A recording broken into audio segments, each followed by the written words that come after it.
Há algo que muitos cristãos não admitem, mas que está destruindo silenciosamente suas vidas: o poder da tentação sexual. É uma guerra invisível, travada nos quartos escuros, nas telas brilhantes e dentro do próprio coração.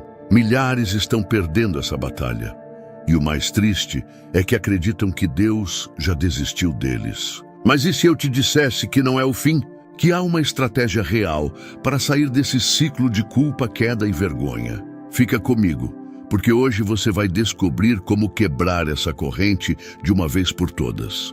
A maioria tenta resistir com força de vontade, acreditando que orar mais ou prometer nunca mais cair vai resolver. Só que esse método falha, sempre. Depois de alguns dias de vitória, a queda volta, mais pesada, mais humilhante. E é nesse ponto que muitos perdem a esperança, pensando que nasceram condenados a fracassar. O problema é que tentam lutar no escuro, e o inimigo sempre vence na escuridão. Há algo que ninguém te contou. O pecado sexual não é apenas um erro, é uma prisão emocional e espiritual.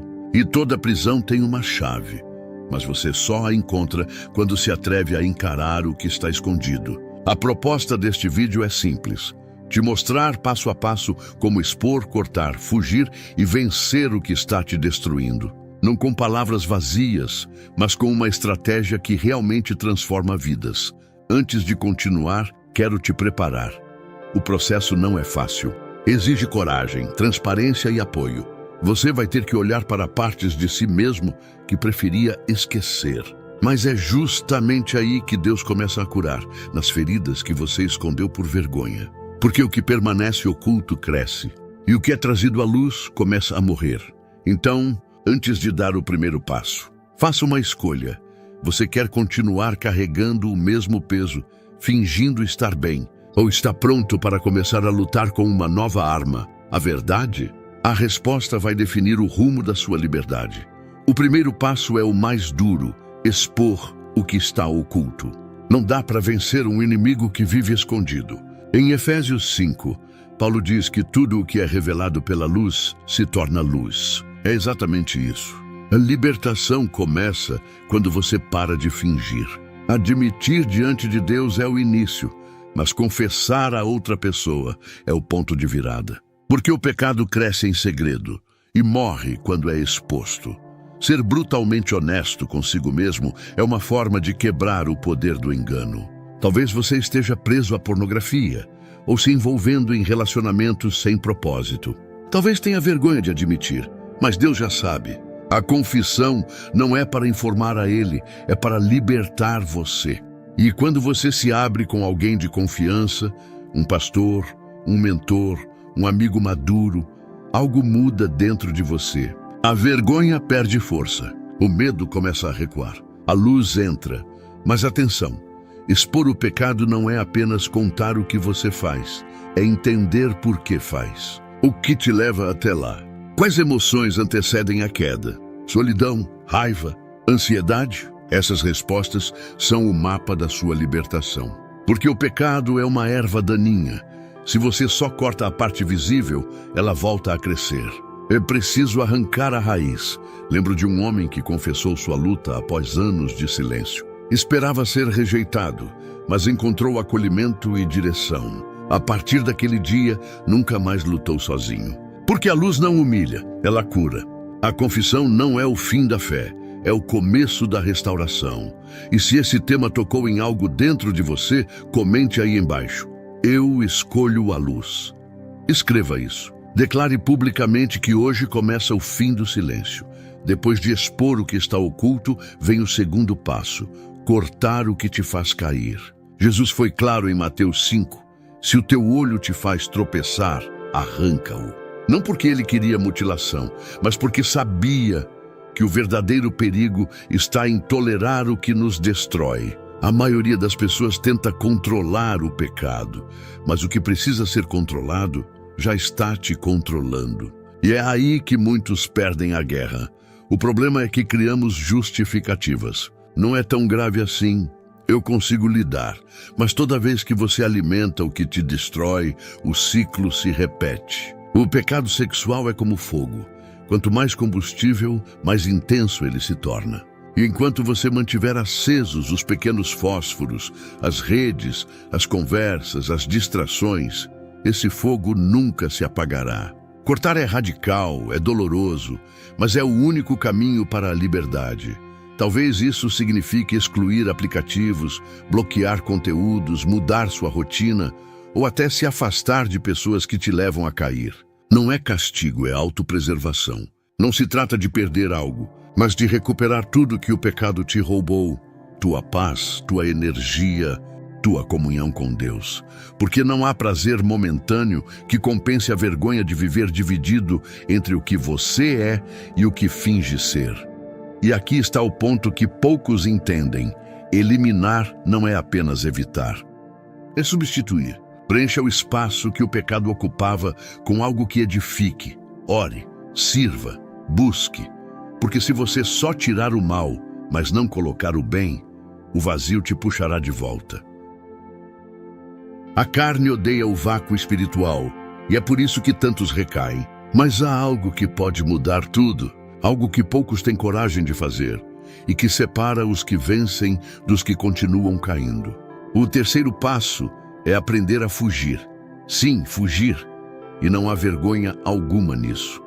A Bíblia conta que José, diante da esposa de Potifar, não discutiu, não orou, não negociou.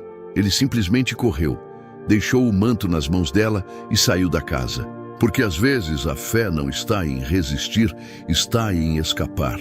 O pecado sexual é sedutor, paciente e insistente. E a melhor estratégia, em muitos casos, é a distância. Muitos acreditam que ser forte é ficar e provar que podem resistir. Mas o orgulho é a armadilha mais sutil. O inimigo sabe que se você permanecer olhando o que te atrai, mais cedo ou mais tarde, vai cair. Por isso, quando a tentação se aproxima, não pense demais. Levante-se e saia. Se for preciso, desligue o celular. Mude de lugar, vá orar, vá caminhar, vá respirar, vá. O segredo está em reagir antes que o desejo cresça. Lutar contra a tentação é como lidar com veneno. Quanto mais tempo você o segura, mais te intoxica. Então, treine sua mente para reconhecer os sinais de perigo. Aquele primeiro pensamento, aquela lembrança, aquele impulso, é ali que começa a batalha. Não espere que o fogo cresça para tentar apagá-lo. Corra na primeira faísca, e sim, pode parecer extremo. Talvez as pessoas não entendam, talvez até zombem de você. Mas a liberdade espiritual quase sempre exige que você pareça estranho aos olhos do mundo. José perdeu um manto naquele dia, mas ganhou algo infinitamente maior: sua integridade. E a integridade é a roupa que o inferno não consegue rasgar. Antes de seguir para o próximo passo, me diga uma coisa nos comentários. Você seria capaz de deixar o manto para salvar a alma? Há um quarto passo, e talvez o mais decisivo de todos: alimentar o espírito. Porque não basta fugir do pecado. É preciso correr em direção a algo, e esse algo é Deus. Paulo escreveu em Gálatas 5, andai em espírito, e jamais satisfareis os desejos da carne. Ele não diz, lute mais forte contra o pecado. Diz, ande em espírito. A diferença é enorme. Um foca na proibição, o outro na transformação. Muitos caem porque passam a vida tentando apagar incêndios, em vez de fechar a torneira do combustível. O pecado perde força quando o amor por Deus cresce. Quanto mais você se enche da presença dele, menos espaço sobra para aquilo que te destrói. É como trocar o ar poluído por oxigênio puro. A alma volta a respirar, o corpo volta a ter paz. Mas atenção, alimentar o espírito não é um evento, é um hábito. Não acontece em um dia, mas a cada decisão diária. É ler a palavra, orar mesmo sem vontade, servir mesmo sem reconhecimento. São esses pequenos gestos que constroem a fortaleza interior que o pecado não consegue atravessar. E é assim, um passo por vez, que a vitória começa a tomar forma. Aos poucos, você vai perceber algo curioso. O que antes te atraía começa a perder o brilho. As velhas tentações se tornam previsíveis. O desejo muda de direção. Você não está apenas resistindo, está sendo transformado. E quando isso acontece, a luta deixa de ser um fardo e passa a ser um testemunho, e ainda há algo mais profundo que quase ninguém te conta. Algo que pode mudar para sempre a maneira como você enxerga essa guerra espiritual. A verdadeira batalha contra o pecado sexual não acontece na carne, acontece na mente. É ali que o inimigo lança as sementes. Pensamentos, memórias, imagens, culpas antigas. Ele sabe que, se conseguir dominar sua mente, o corpo apenas seguirá o comando. Por isso, Romanos 12:2 nos ensina: transformai-vos pela renovação do vosso entendimento.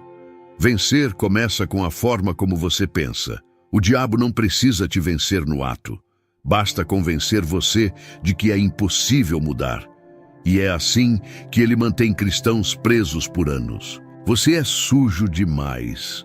Deus já desistiu de você. Isso nunca vai mudar. Mas essas frases não são suas. São dardos lançados contra a sua fé.